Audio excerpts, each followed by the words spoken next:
Saving money for an emergency fund is not about being scared of the future.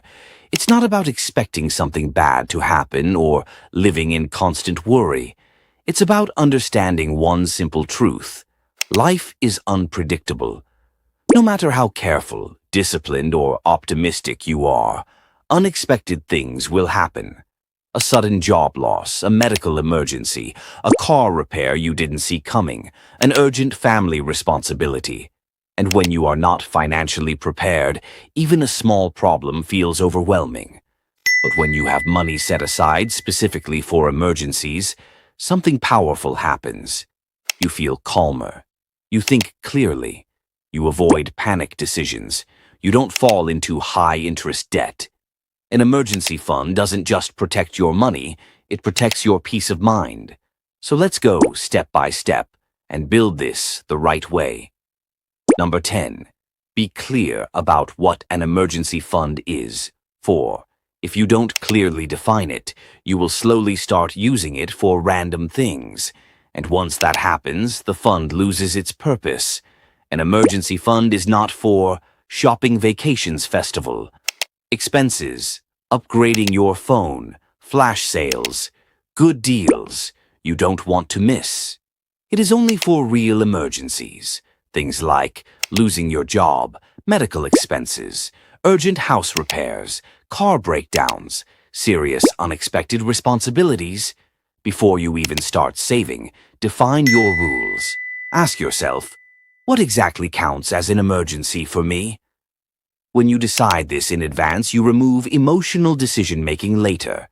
Because in the moment of stress, your brain will try to justify anything.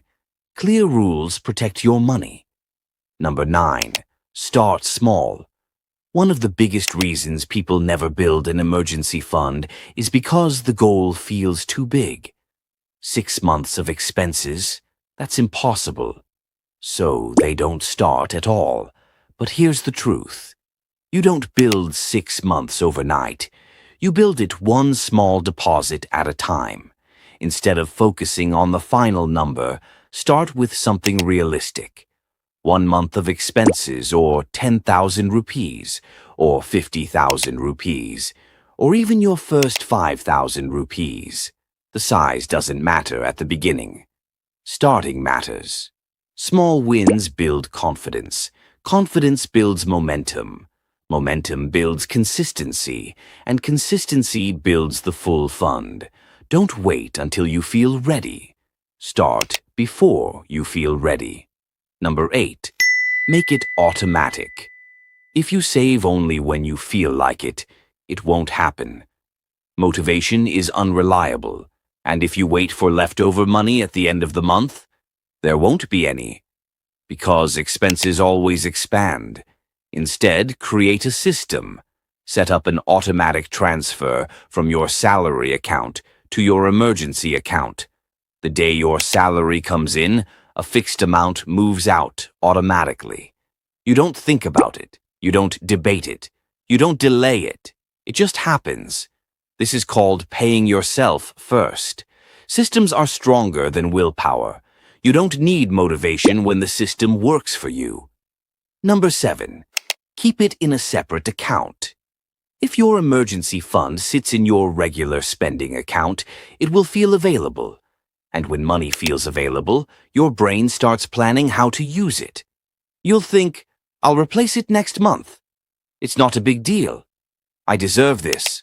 And slowly, it disappears. Instead, open a separate savings account. Ideally, no debit card, no easy UPI access, no quick transfers, slight friction to withdraw. That small distance creates discipline.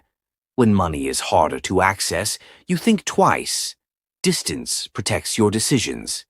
Number 6. Don't invest it for higher returns. This is a common mistake. People think, why let it sit? I should invest it to earn more. But your emergency fund is not for growth. It is for safety. Investments go up and down. Markets fluctuate. Stocks drop. Mutual funds can lose value in the short term. In a crisis, you don't want uncertainty. You need stability. Your emergency fund should be liquid stable, easily accessible. Low-risk growth comes later, with separate investments. First build safety, then build wealth, security before strategy. Number 5, break the goal into milestones.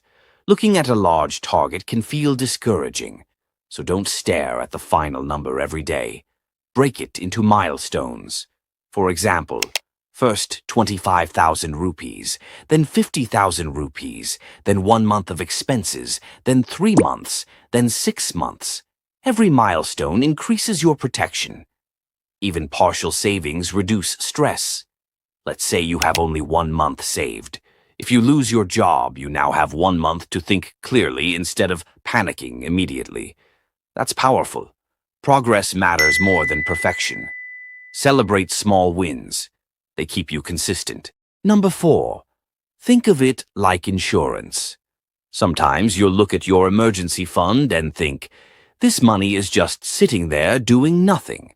But that's not true. It is working silently. It is protecting you every single day.